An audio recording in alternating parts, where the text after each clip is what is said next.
on $250 worth of Christmas packages. So if you have something to donate, see Miss Pam or see Miss Elizabeth, either way, whatever is convenient for you. And we're somewhere along the way. I don't know exactly where we're at, but we've got some money that's already come in. We're supposed to do this by October 15th. Thank you. We are in Genesis chapter 42.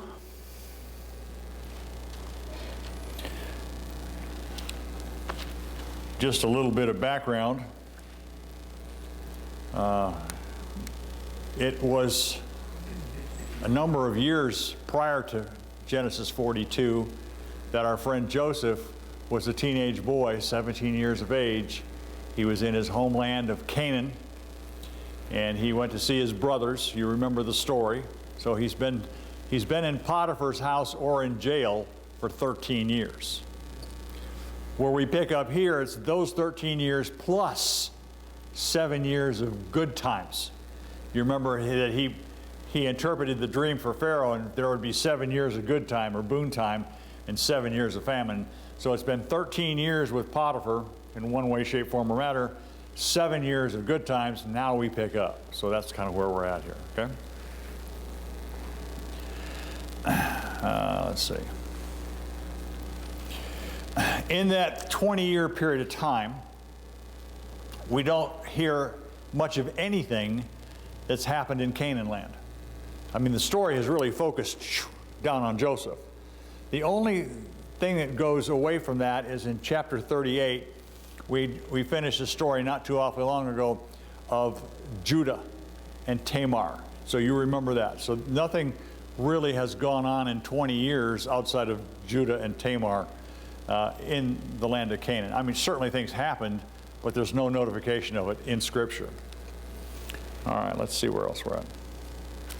Oh, the famine that was in Egypt, I believe, was caused by a drought. And that drought would also affected the lands around Egypt. Certainly Canaan was one of those lands. Now you got to understand, they were shepherds. They were ones who took care of flocks and herds and say, well, what's the big deal about a drought? Well, it's a real big deal. Because the cattle, the sheep, the whatever, have got to eat. And if plant life, I don't know about you, but I look at my front lawn and it's, it looks like the drought, you know?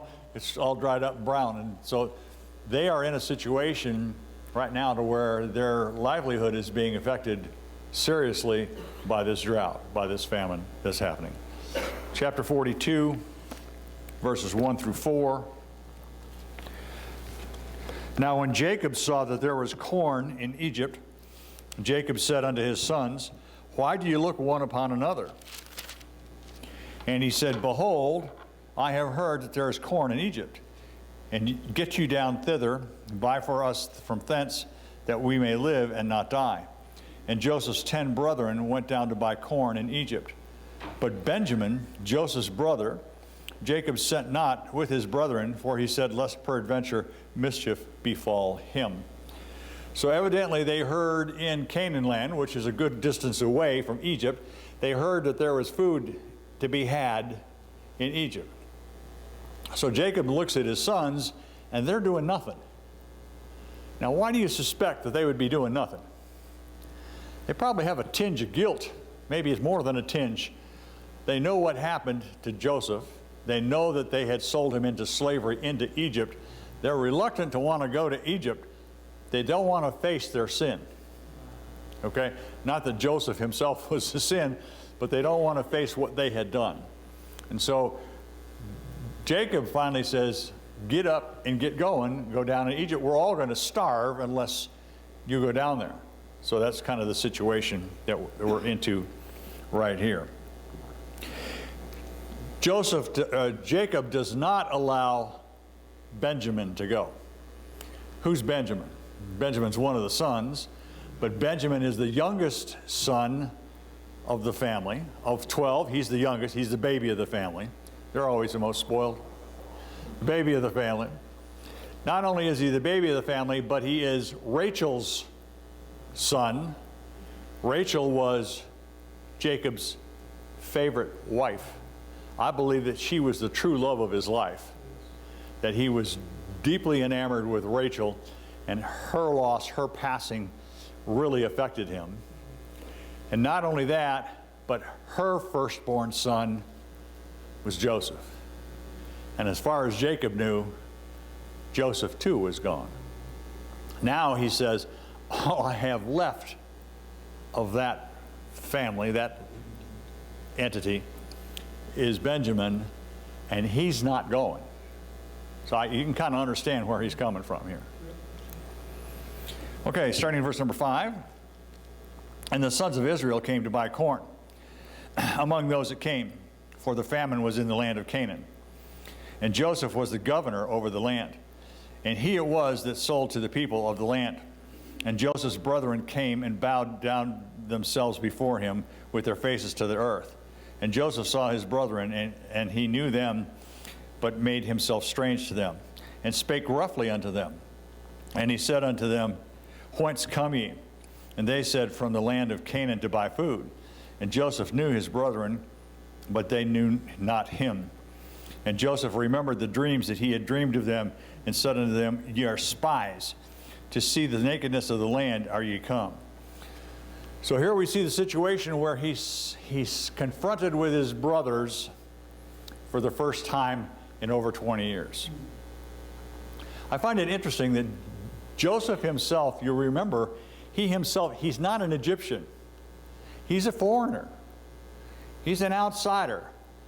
But he's done Pharaoh such great service that he's been elevated to a very high position. God's hand was all over this. And so he's elevated to this high position, and he had taken steps, if you remember, to put in storage cities throughout the land of Egypt where they'd gather the corn and they'd put it away. He is in charge of this whole operation, but he's specifically in charge of any kind of dealing or trading with foreigners. I don't know how to say this, but if you're starving to death, you take care of you and your family first. You take care of others afterwards. Okay? I mean, that's how it should be. That's how it was here. Pharaoh was taking care of his own first, foreigners afterwards. Joseph was put in charge. Why was this such an important thing? It's important because this famine brought about a really ripe situation for espionage. The best way to have a spy network and spy system would be to send them in while there's famine in the land and you're doing trading. To this day, I can assure you that the trade that goes on between the United States and other countries, some of those people that are involved from foreign countries in that trade, they're not traders, T-R-A-D-E-R-S, they're T-R-A-T-I-O-R-S, traders in that regard. Okay? So Joseph was put in charge of this when dealing with foreigners, so he could make sure that he knew what was going on, and it wasn't going to end up in being an espionage situation. To spy out the land is what he says here later on in this passage. Okay. Joseph knew his brethren, and they knew him not. Why do you suppose they knew him not? Been 20 years. Last time they saw him, he was 17. Last time they saw him, he most likely had a beard. He was dressed differently. He talked differently. We're going to find out in this passage, he doesn't speak to them in Hebrew for quite some time. He speaks to them through an interpreter. He acts like an Egyptian. He dresses like one. He's in a position of power. The Egyptians were not want to put anyone in power that was not an Egyptian. So we see this whole situation here. They don't understand who he is. He knows who they are. Okay.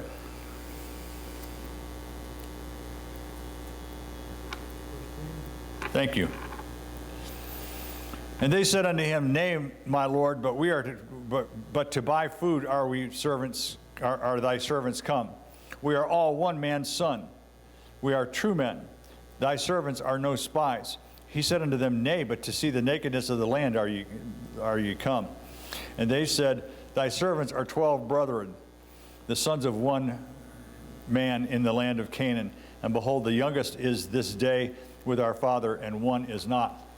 He's pressuring them. He's giving them a test. He hadn't seen them in 20 years either. So he didn't know. I mean, the last he saw, they were a pretty rough bunch. They spoke to him harshly. He's speaking to them harshly. Okay? When they had him, you'll recall they had him, they threw him into the pit. They took his coat, they beat him up, they threw him into the pit. I'm sure he had, well, in fact, we'll read that. He had pleas of, please, please don't do this to me, and they totally ignored him. Pretty harsh to your own kin, right? And so they treated him rough. He's treating them rough now. Give them a little taste of their medicine. And that's exactly what he's going to do. We're going to find out a little bit later on as well. Joseph ended up being put into slavery and put into prison, was he not? They're going to end up spending 3 days in the slammer. Get a little taste of their own medicine. See what is, how do you like it? You know, kind of thing. Is that right? Maybe not the right thing to do, but he did it. Okay. To spy out the nakedness of the land. He talks to his brothers and he applies more and more pressure to them all the time. And the more he applies pressure, what do? They open up and they talk. They tell more than they should tell. He was concerned about what they were in the land for. And, you know, we are all brothers, all of one father, and we have one son, and he's not with us. He's dead. He's passed away. And then the other son is still back. And, I mean, he's opening up and telling everything. When in doubt, don't speak. You know, really, that's probably the best advice I'd ever heard. Somebody told me that. When in doubt, shut up. Okay, number 14. And Joseph said unto them, This is that I spake unto you, saying, Ye are spies. Hereby shall ye be proved. By the life of Pharaoh shall ye not go forth hence, except your youngest brother come thither. Send one of you, and let him fetch your brother. And ye shall be kept in prison, that your words may be proved, whether there be any truth in you. Or else by the life of Pharaoh, surely are ye spies. Do you notice he says by the life of Pharaoh twice? He's swearing an oath. What would an Egyptian swear an oath by if it wasn't by the life of Pharaoh? So he's putting forth his image of being an Egyptian, and he does it a couple of times with this oath by the life of Pharaoh. Joseph was a Hebrew. He didn't worship Pharaoh. He worshiped the Lord God Almighty. He worshiped Elohim. He worshiped Jehovah, is who he worshiped. And so he's putting forth this image, this picture that he's really an Egyptian. He's going to put them into jail, which I find is interesting because, like I said before, he had been in jail himself. You should be kept, verse number 16, send one of you and let him fetch your brother, and ye shall be kept in prison, that your words may be proved. That prison, Joseph was in prison himself. He was in a prison a number of years, and he suffered greatly being in prison, and he was totally innocent. It's interesting, it's ironic. They're innocent of being spies, and yet they're threatened with jail, just like he was. There's a lot of play here. And he put them into ward 3 days. Verse number 18. And Joseph said unto them the third day, This do and live, for I fear God. If ye be true men, let one of your brethren be bound in the house of your prison. Go ye, carry corn for the famine of your houses, and bring your youngest brother unto me. So shall your words be verified, and ye shall not die. And they did so. And they said one to another, We are verily guilty concerning our brother, in that we saw the anguish of his soul when he besought us, and we would not hear. Therefore is this distress come upon us. And Reuben answered them, saying, Spake I not unto you, saying, Do not sin against the child, that ye should not hear, and ye would not hear. Therefore, behold, his blood is required. And they knew not that Joseph understood them, for he spake unto them by an interpreter. What a story this is. He starts off and he tells them in the first part of his charge, he said, I'm going to keep all of you in jail. Send one home. Now he softens his situation and he says, I'll keep one of you and send all of you home. Was it because he had this great compassion for his brothers? I think he had great compassion for his father. His father Jacob would have had a very hard time accepting the fact that 11 of his 12 sons are now in Egypt, one way, shape, form, or matter, and in jail. And so he's got a problem. He doesn't want daddy to have a heart attack. He doesn't want daddy to be heartbroken with this situation. So he softens his thing, and he says something that I find that is very interesting. I don't know whether you caught this or not. Verse number 18, Joseph said unto them the third day, this do and live, for I fear God. He's given them a big hint. They don't really necessarily pick up on the hint, but he's given them a big hint. This word God is Elohim. I looked it up. God is the Almighty, the supreme being, none higher than. What was Egypt known for? Gods and goddesses, tons of them. They had a god and goddess for everything. One that looked like a crocodile, another one that looked like a hippopotamus, another one that looked like an ibis, another one, you know, all these different gods and goddesses.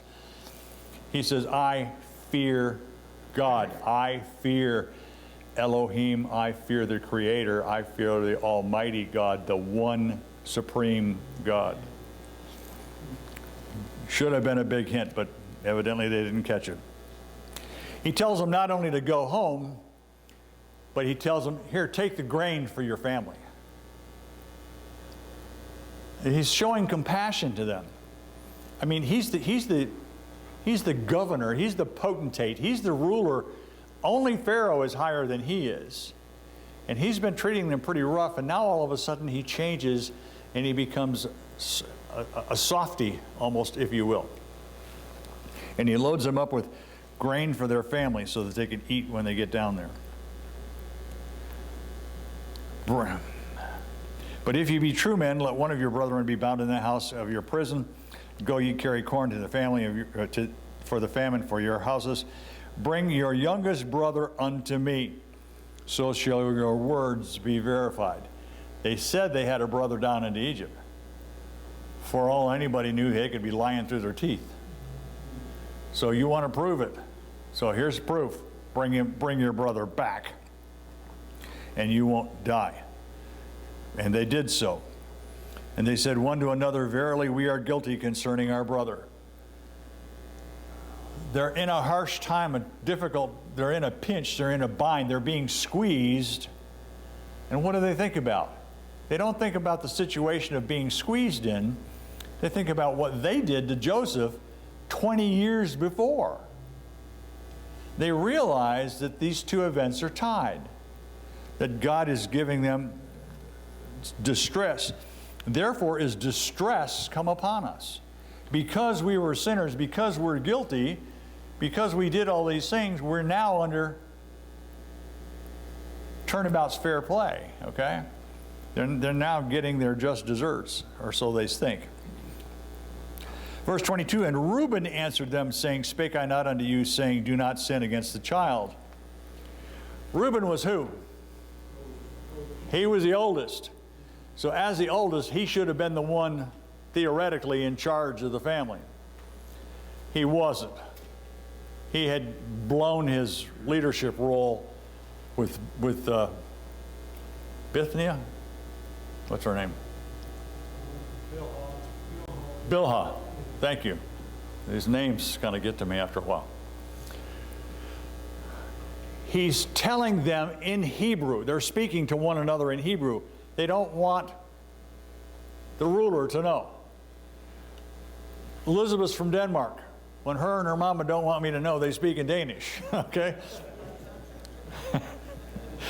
I can relate to this.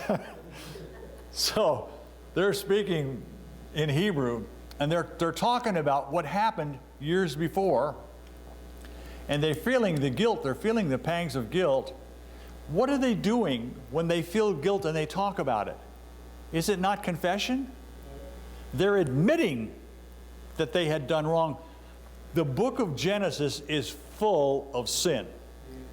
There's sin every which way and direction in the book of Genesis. Interestingly enough, this is the only place in the book of Genesis where there's confession of sin. Check it out. Nowhere else do they confess sin. Here they're confessing it, admitting it. They're not admitting it to Joseph because as far as they know, he doesn't understand a word they're saying. But that's indeed what they're doing. Well, you have Reuben's mother was Leah. Yeah, but he had an affair with Bilhah, right? So he had lost his leadership because of that. Where am I at here? Spake to him through an interpreter. Okay, verse number 24. And he turned himself about from them, and he wept, and returned unto them again, and communed with them, and took from them Simeon, and bound him before their eyes. Let's stop there for just a second. Joseph is standing there, and he's hearing all this that's gone on. He probably hasn't heard much Hebrew in the past 20 years.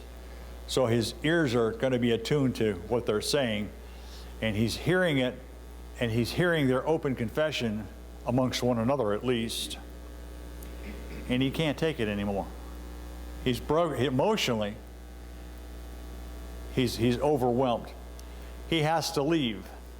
He turns and he leaves and he goes away to compose himself. Now, I wonder what the brothers thought when he turned around and left. Probably in a hurry. Again, another clue. They don't pick up on the clue.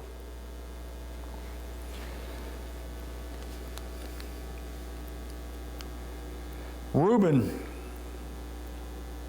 turned out to be not such a bad guy after all.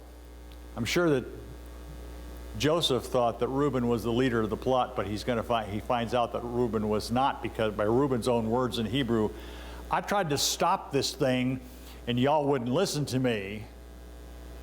So now Joseph, for the first time, hears Reuben was not such a bad guy.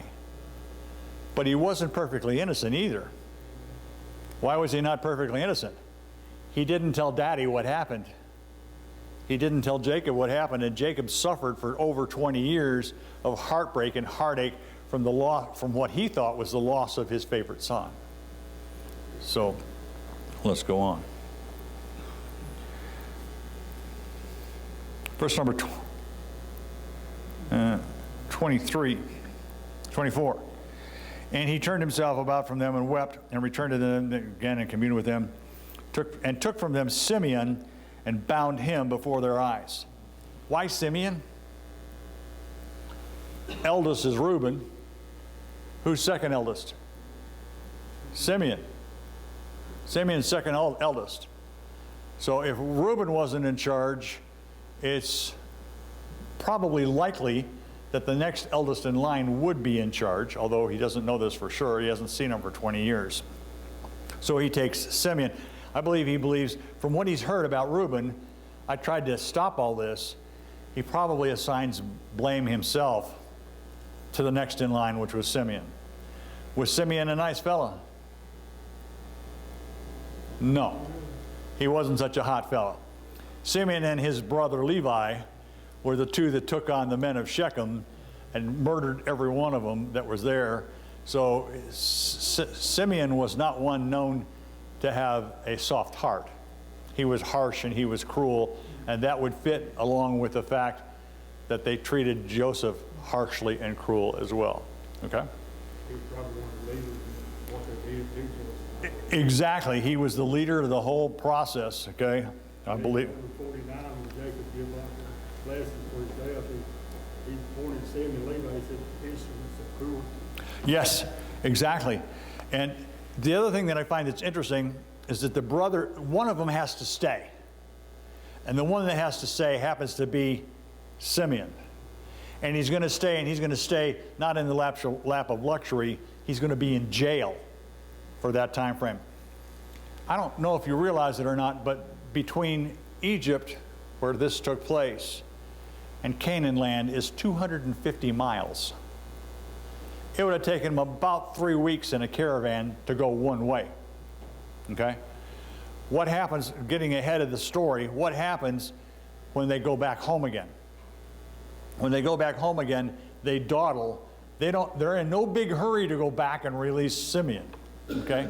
They know what he's like too. They have a pretty good idea of how he is. Okay. Where am I at, Devin? 25. And Joseph commanded to fill their sacks with corn and to restore every man's money to his sack and give them provision for the way. And thus he did unto them. It was a pretty good, successful trip if you want to think about the purpose of the trip. The purpose of the trip was to go get grain to feed the entire family in Canaan land. They got that. Not only did they get that, but they got provisions and corn for along the way. And the bad part about it was Simeon had to stay, but everybody else got to go home. All right, so by and large, it was a pretty successful trip, at least from a financial standpoint. And they laded their asses with corn, 26, and departed from thence. And as one of them opened his sack to give his ass provender in the inn, he espied his money. For behold, it was in the sack's mouth. And he said unto his brethren, my money is restored, and lo, it is even in my sack. And their heart failed them, and they were afraid, saying one to another, what is this that God hath done unto us? And they came unto Jacob, their father, into the land of Canaan, and told him all that befell them, saying, the man who is the Lord of the land spake roughly unto us, and took us for spies of the country. And we said unto him, we are true men, we are no spies. We be 12 brethren, sons of our father. One is not, and the youngest is this day with our father in the land of Canaan. And the man, the Lord of the country, said unto us, hereby shall I know that ye are true men. Leave one of your brethren here with me. Take food for the famine of your households, and be gone. And bring your youngest brother back to me. Then shall I know that ye are no spies, but that ye are true men. So I will deliver you your brother, and ye shall traffic in the land. And it came to pass, as they emptied their sacks, that behold, every man's bundle of money was in his sack. And when both they and their father saw the bundles of money, they were afraid. They took money to go buy the grain in the first place. They meet up with this rough character who gives them a real hard time, threatens that he's going to kill them, put him in jail, whatever, and they're afraid of this man. So now they find out that they're on the way. They leave Egypt with their caravan, donkeys, camels, whatever they have, who knows. They're carrying them along the way, and like I said, it's a 250-mile trip. So they have provision along the way to feed all these animals and themselves, but sooner or later they run out. They stop. I want to assume it's an oasis or some kind of a stop, a Holiday Inn, whatever. They stop along the way, and they go to feed their animals, and the money's in the sack. They were accused of being spies, were they not? They were accused of being bad people. You have evil intent. Now the money's in the sack that's filled with grain. Instead of looking at it as a blessing, they look at it as a curse. Oh man, he's got further grounds to try us with, further grounds to hurt us with. So one man does this, and everybody's afraid. They go on a little further, and all of them open their sacks, and all the money's there. They've got a load of grain and all their money and all their provision for the trip along the way, and they're scared. They're frightened. Now, there's a possibility that some would say, oh, well, all they had to do is to not go back. But there's a problem with that. You see, Joseph had interpreted a dream. And the famine would be in the land how long? 7 years. He knew they were coming back. Sooner, you got to eat. Sooner or later, they'd be coming back for more food. Sooner, I don't know that they'd necessarily come back for Simeon's sake, but sooner or later they'd come back for more food and be able to get Simeon as well. But in order to do that, they had to bring Benjamin with them. No Benji, no food. Won't even talk to him. Pretty simple, but I mean, that's kind of how it is. Sir? There's, say, parallel all through this, there were clues all the way through this. Yes. When he told them to bring the youngest son, they thought they didn't know who Joseph was. The next one would be, well, why don't we know your youngest son? We could just go out and get anybody back, and that's when he's been. Right. And then the money in the sack, that was going favoritism to it. Parallel is, that's what exactly what happened when the Messiah came, there were clues all along. Exactly. And they didn't see the clues. That's exactly where we're going with this. They had opportunity after opportunity to see who Joseph really was, and it went right past them. Their eyes weren't looking for the spiritual, their eyes were looking at the physical, their eyes were looking at everyday circumstances, and they were not paying attention to what was being told them. Okay? Okay. Verse number 36. And Jacob, yeah, him too. And Jacob, their father, said unto them, Me ye have bereaved my children. Joseph is not. Simeon is not. And ye will take Benjamin away. All these things are against me. As far as Jacob knew, Jacob was told that Joseph was killed by a wild animal. Remember, they brought his coat of many colors? So Jacob's saying, he's bemoaning his situation, and he says, Joseph's dead. He is not. And then look what he says about Simeon. Take a look. Joseph is not.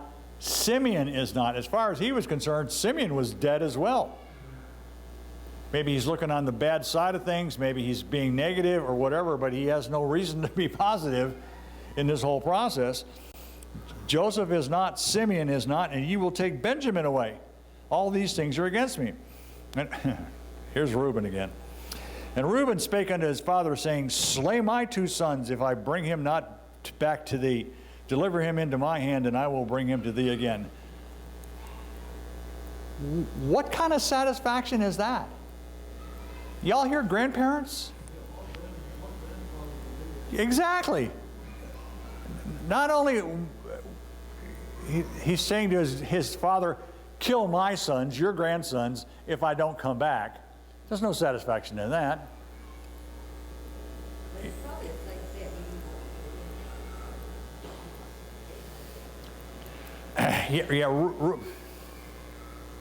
Reuben's a real loser, okay, in many ways. Sorry to say that, but I mean, he really is. Verse 38, he said, My son shall not go down with you. Jacob's making it very clear. I'm not letting Benjamin go down with you to Egypt. And I believe he was speaking that to all the brothers, but he was speaking that specifically to Reuben. You can't be trusted. You can't handle situations. For his brother is dead, he is left alone. If mischief befall him by the way in which you go, then shall you bring down my gray hairs and sorrow to the grave.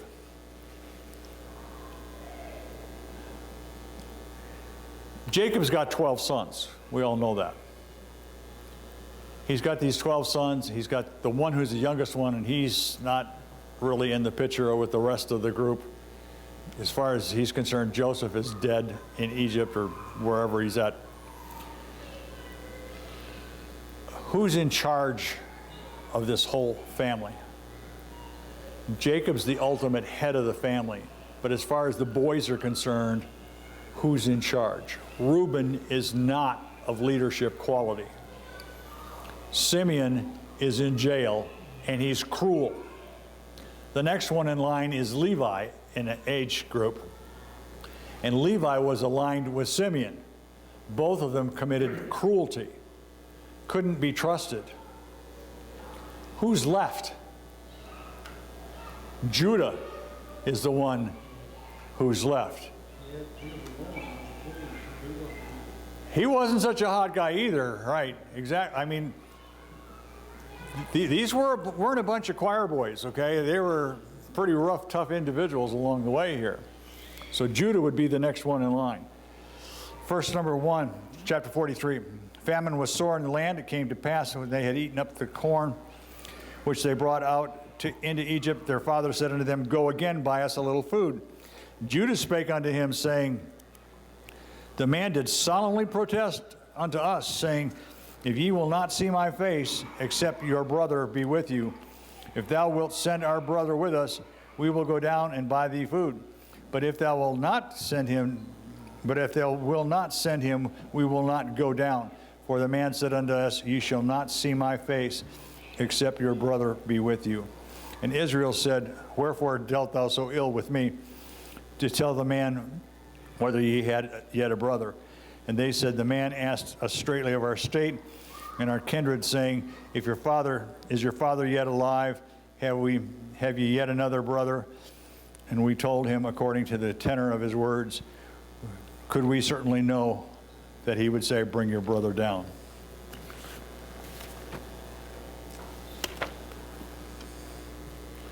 They run out of food. They have the food that's come from Egypt. They've eaten up the food. It's getting belt tightening time. It's getting tough. They got to go back to get more food, just exactly as had been foretold. The famine would be 7 years in the land. It was going to be an ongoing, continuing hard times. And Judah steps up and assumes the leadership role of the boys in the family. And he basically tells his father in a very firm but very polite way, we don't take Benjamin, he won't see us. We have got to take him. Jacob vents a little bit here. He says, You've done all these things to me. You've caused all this difficulty to my family. You know, he's really venting, but he finally agrees that, you know, either I send Benjamin back with you, or what's the alternative? The whole family starves. What are you going to do? You ever been between the rock and the hard spot? We probably all have at one time or another. Jacob's between the rock and the hard spot. It's interesting to note that from here on out in the story, he's no longer called Jacob. He's called Israel. Israel was his covenant name. Israel means a prince with God. Jacob was his human nature, his fallen human nature. Israel was one that showed faith. Jacob was one that didn't show faith. So we're going to see that next week. Brother Ken? You know, one thing before we pass over, a good lesson we can learn. Verse 36, it said, Jacob said this, he said, all these things are against you. Yes. You know, in life sometimes we think things that happen to us are against us, but we always need to look at the goodness of God. Right. And maketh all things work together for good. Amen. For them that love the Lord. Jacob thought all these things were against him, but in actuality, God was working things for good. Yes, sir. To save the seed. To save his family alive. So we need to realize that in our relation to God, we are his son. Amen. And though things happen in our life that are very sorrowful, yet at the ultimate end, God's always working. Yes. We may not understand the big picture in the end. Always remember God sees the end, and it will work out there good. We may not see it now in life because of the sorrow that it's brought us, but in the end we'll see it. God's hand is good. Brings to mind an incident that happened to us. We lived in Florida a number of years ago. And while we were in Florida, a little girl went to our church. Her name was Anna Colon. Anna was 11 years of age, and she loved the Lord, knew the Lord very well, testified to other people. She come from a broken family. Anna got a heart aneurysm and died, boom, in a matter of seconds. And at her funeral, her lost father, who was estranged from the family, came to the funeral, and at her funeral, he got saved. God can take bad things and turn them into the thing He wants. Brother Troy? One other prayer request, y'all understand why I'm so concerned about having her husband involved with some organization, food and clothes and wirehouses and that in Mississippi. She's still doing stuff like that. But anyway, there was in this wirehouse, and she picked up a crate, and the rattlesnake was under the crate. It started rattling. She did not hear it. Everybody come rushing towards her to let her know what was going on. So no, understand what I'm talking about. When Texas got a lot of rattlesnakes. Oh, yeah. For everyone, wirehouses. This is the reason I'm really concerned. This is driving everything else, and this involves everything. Yes. So let's close in prayer. Remember her. in this Amen. situation. God protect her. Let's do that. Brother Russell, would you close us in prayer?